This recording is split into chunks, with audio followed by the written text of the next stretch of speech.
I stood frozen in the doorway of my parents' lavish Bellevue mansion, the glittering lights and elegant laughter making my head spin.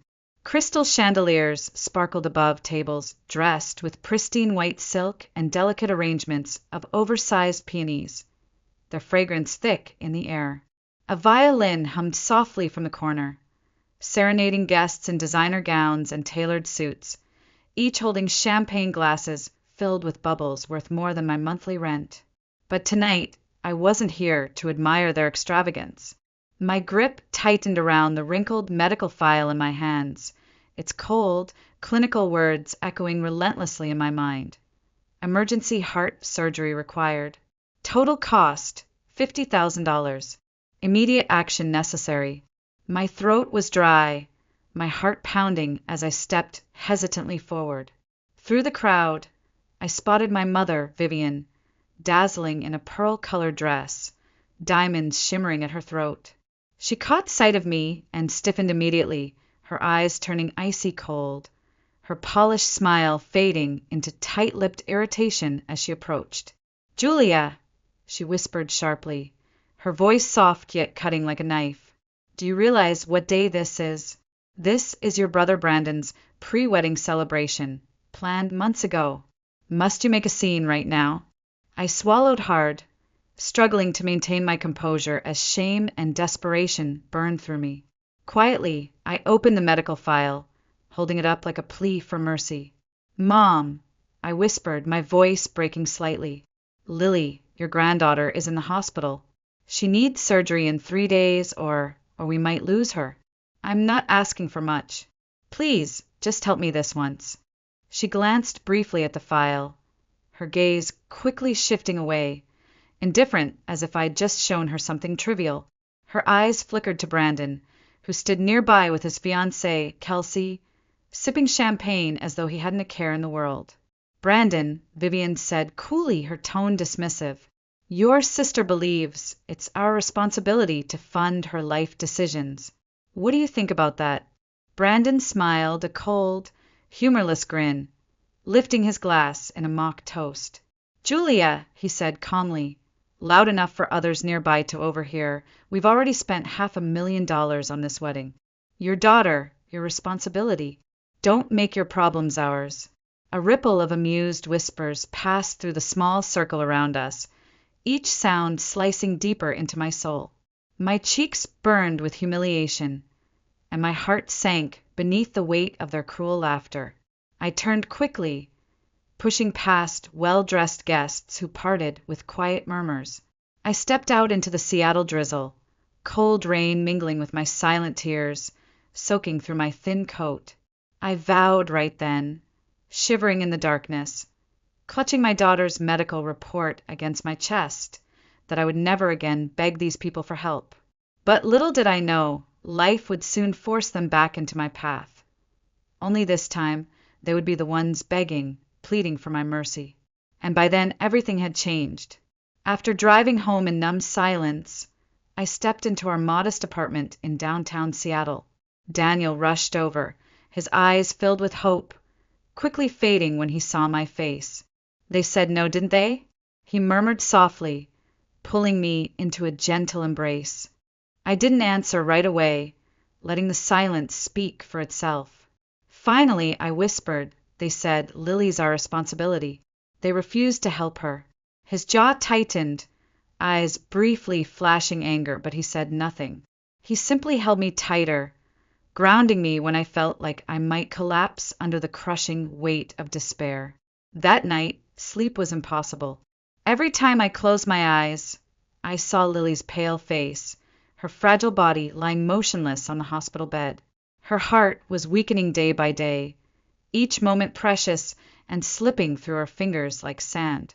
In the dim glow of my phone screen, I watched the numbers. We'd managed to gather barely half of the $50,000 we needed. Every penny counted, but we were still painfully short. By morning, our desperation had driven us to a harsh decision. Daniel listed our old Honda for sale, the car that had taken us on countless road trips, holding precious memories within its scratched paint. I sold my work equipment, my design software, my drafting tablet, leaving myself with just the bare essentials. We stripped our home bare, willing to sacrifice everything for one chance to save Lily's life. But it wasn't enough. Sitting on the floor of the empty living room, staring blankly at the walls, I started researching high-interest loans, dangerous, desperate decisions I knew we couldn't afford, but my heart left me no choice. That was when Daniel's parents, Elaine and George, arrived unannounced. They walked slowly through our now empty home, their eyes soft with understanding. Elaine knelt beside me, gently taking my hand, her eyes filling with quiet determination. "Julia, listen to me," she said softly, squeezing my hand reassuringly. "George and I discussed it last night. We're selling the house." My heart stopped. "No, Elaine, you can't." She gently silenced my protest with a shake of her head. "Julia, it's just a house, just walls, just bricks. Lily is our granddaughter. Nothing matters more than her life. We'll manage somehow, renting a small place. But Lily, she only has one chance." My vision blurred with tears, gratitude mixing painfully with shame. Elaine and George weren't wealthy people. They'd lived modestly their entire lives. Yet here they stood, willing to sacrifice their only security without hesitation. I couldn't speak. Instead, silent tears streamed down my face, landing on Elaine's gentle hands, hands that had always comforted Lily, knitting sweaters, baking cookies, never hesitating to love her fully, even though we weren't connected by blood. Within days, the money was secured, and Lily underwent surgery. Those hours of waiting were the longest and darkest of my life. Daniel paced anxiously beside me, his hand clutching mine as we prayed silently. Finally, when the surgeon emerged with a tired smile and the words, "The surgery was a success," my knees gave way. Daniel caught me, holding me steady as relief poured through us both, washing away months of fear and desperation. Yet, as we stood together, watching Lily sleep peacefully, I knew my journey wasn't over. The people who'd abandoned us, who'd chosen extravagance over empathy, luxury over love, had shown me clearly who they truly were. From this moment forward, I swore never to forget, not out of bitterness, but to honor those who had given everything, while those bound by blood had given nothing at all. And soon, without even realizing it, I'd begin building a life powerful enough to ensure I'd never need their help again. After Lily's surgery, life didn't magically turn easy. The financial strain had drained us completely, but instead of breaking me, it ignited something fierce within. I woke up early each morning, before the Seattle sky turned from dark velvet to a muted gray, pouring every ounce of energy into my design studio, Lily Space. I wasn't just designing spaces anymore. Each project became personal, a testament to resilience, a quiet promise whispered to myself late at night. I would never again depend on those who turned their backs on us. Months passed swiftly, each filled with sleepless nights and endless meetings. I took jobs that were risky, challenging, projects no other designer dared to attempt.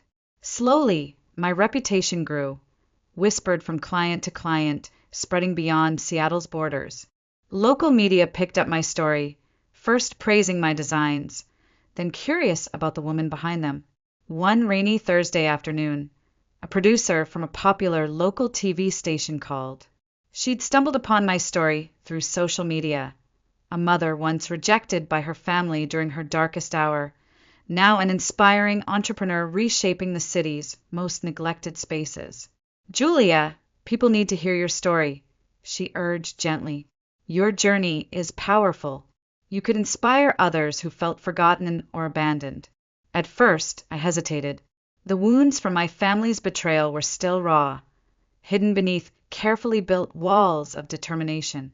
But as I watched Lily playing happily in our small backyard, laughter ringing bright in the evening air, I knew I couldn't remain silent. My pain could become someone else's hope. A few weeks later, I sat nervously under bright studio lights, camera lenses trained steadily on me, as the host asked gently, "Julia, tell us what inspired you to build Lily Space Studio." I took a deep breath, my voice calm yet strong, my gaze fixed on the camera as though speaking directly to every person watching from behind screens. When my daughter was gravely ill, I asked my own family for help. They chose their $500,000 wedding over saving her life. That moment taught me that love isn't always guaranteed by blood. Sometimes it comes from those who have nothing left to give, but still give anyway. I built Lily Space not only for Lily, but for everyone who feels they've nowhere to turn. I learned you don't need those who abandoned you. You just need to remember who stood by you when nobody else would. The interview aired that weekend and quickly went viral. Messages poured in from strangers sharing their own experiences. Stories of rejection, isolation, and quiet triumph. But among the messages of gratitude and hope, something else happened, something I hadn't fully expected. People quickly connected the dots. They uncovered the identities of my parents, Vivian and Richard Bennett, prominent figures whose business depended heavily on maintaining their flawless public image. And of course, Brandon, the golden boy who once proudly displayed his $300,000 engagement ring online, boasting of extravagance while casually rejecting the life of his own niece.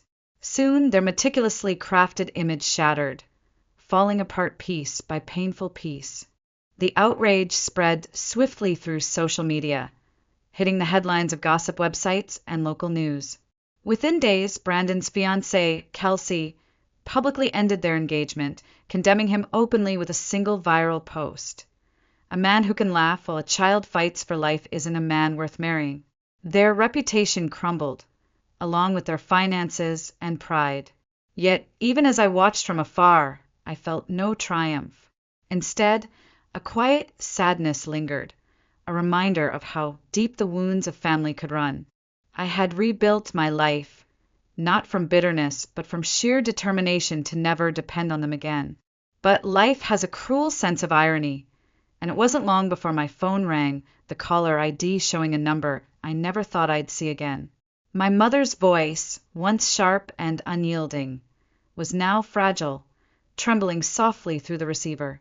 "Julia," she whispered hesitantly, I never wanted to bother you again, but we're losing everything. Please, can you help us?" I closed my eyes briefly, absorbing her words, feeling a lifetime of emotions flood my chest. The tables had finally turned, and now, in this moment of quiet reckoning, the choice was mine. The meeting room at Lily Space Studio was bathed in pale, winter sunlight streaming through large windows overlooking Seattle's mist-covered waterfront. Everything around me was polished and elegant.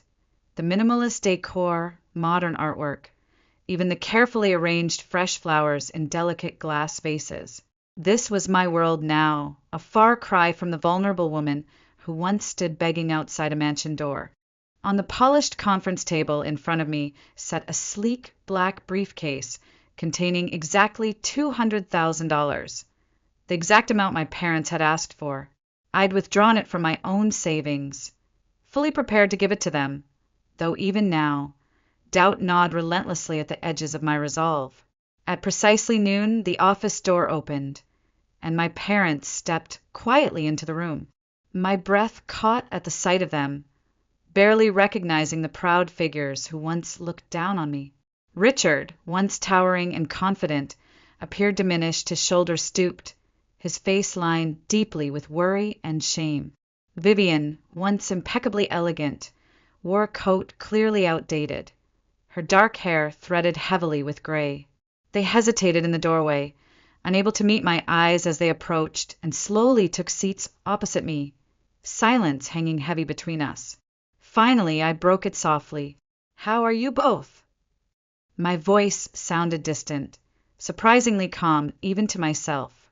Vivian glanced briefly at me, eyes quickly shifting downward as if afraid of the truth they might reveal. We're managing," she whispered. "Thank you for agreeing to see us." Richard cleared his throat awkwardly, finally looking up at me. His eyes, once cold and critical, now carried the weary weight of a man who'd lost everything, including his dignity. "Julia, we have nowhere else to turn," he began hesitantly. I made mistakes, so many. I risked the business to maintain appearances, and I lost everything. This money, this is the only thing standing between us and complete ruin." He paused, gathering courage. "I know we have no right to ask you for anything. You owe us nothing, especially after what we've done. But we're desperate. We're asking not as your parents, but simply as people who've hit rock bottom." My gaze drifted slowly toward the briefcase on the table between us. I reached out, gently tracing its smooth surface, memories flooding my mind. The humiliation at Brandon's celebration, the icy dismissal, Lily's fragile breaths in the hospital bed. Each thought sharpened my resolve, reminding me exactly why I was here. "Dad," I began quietly, "when Lily needed surgery, I begged you for help. I would have paid back every cent. I would have done anything. Do you remember what Brandon said? Your daughter, your responsibility. And Mom, do you remember your words? Family doesn't mean sacrificing yourself for someone else." Vivian flinched visibly, her head bowing further in shame. "I haven't forgotten," I continued softly. "Yet here you are, asking me, the daughter you rejected, to sacrifice for you." A heavy silence filled the room. Finally, I opened the briefcase, the neatly stacked money revealed beneath the dim sunlight. "I thought about turning you away," I admitted slowly, feeling their tense gazes fixed on the cash. "But I won't become like you. I won't measure life in transactions. This money is yours." Richard's shoulders sank with relief, but Vivian's eyes widened with disbelief. My voice steadied, growing firm. "But understand this clearly. The moment you take this money, our relationship ends. This is not forgiveness. This is closure. You taught me family doesn't sacrifice for each other. But today, I'm proving you wrong. I'm sacrificing not because we're family, but because I refuse to be the same as you." Richard opened his mouth to respond, but couldn't manage a single word. Vivian reached out hesitantly, her fingers trembling as she closed the briefcase, tears gathering in her eyes. Slowly, they rose from their seats, silence lingering heavily in the air. Without another word, they turned and walked toward the door. Neither looked back as the door softly clicked shut behind them. For a long moment, I sat motionless, letting the stillness surround me. Finally, I released the breath I'd been holding.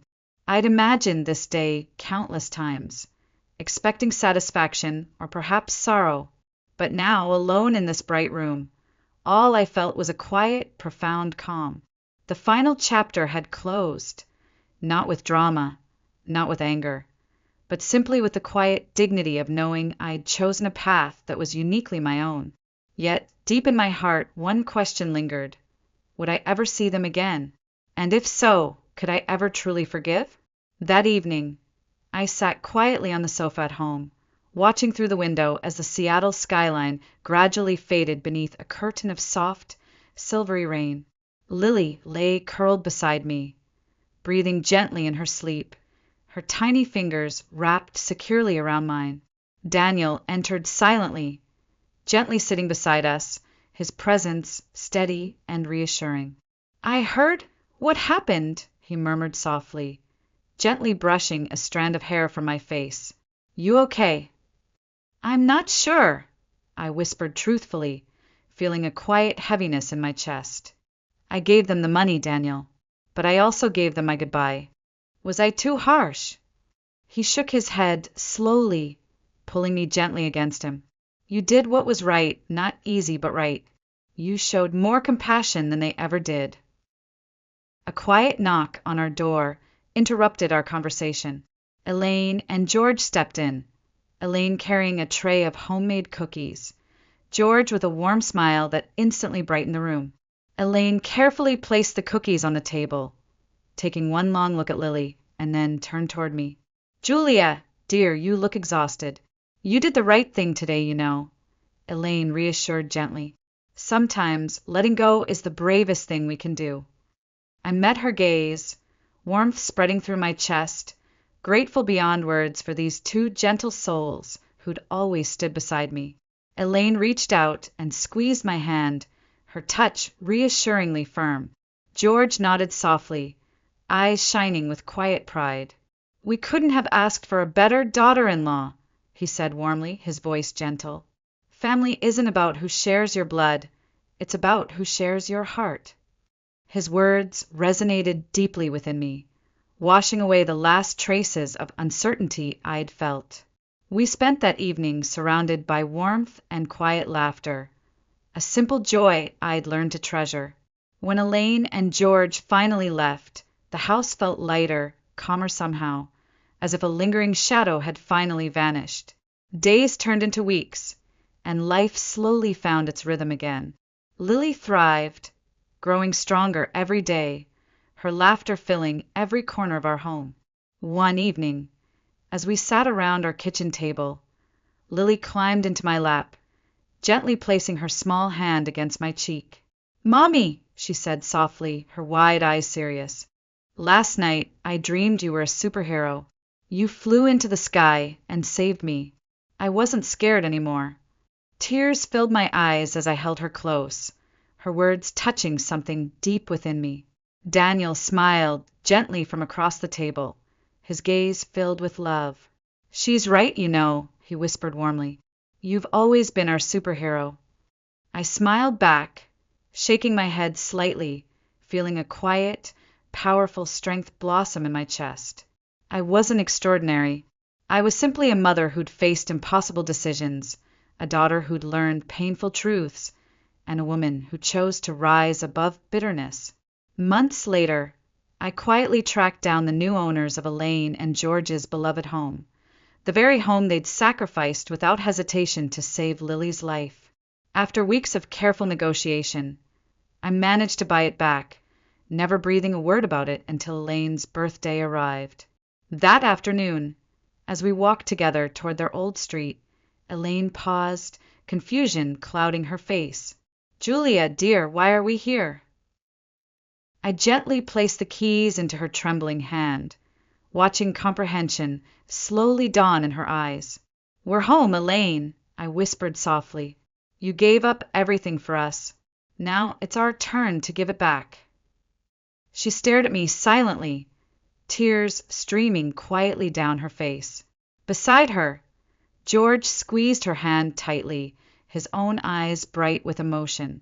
Inside the house, Lily ran straight toward the kitchen, calling out excitedly, "Grandma! Grandpa! This means pancakes every morning again, right?" Elaine laughed through her tears, kneeling to embrace Lily tightly, the warmth of their joy filling every inch of the home. Watching them, I knew this was exactly what family meant: unconditional love, sacrifice without hesitation, bonds built by choice rather than blood. As I stood quietly, Daniel slipped his hand into mine, leaning close. "You did this," he murmured gently. "You made it through everything. I'm proud of you." I nodded, a quiet peace settling within me. This wasn't revenge. It wasn't triumph. It was simply healing, the powerful, gentle kind that comes from moving forward without forgetting those who stood beside me at my lowest.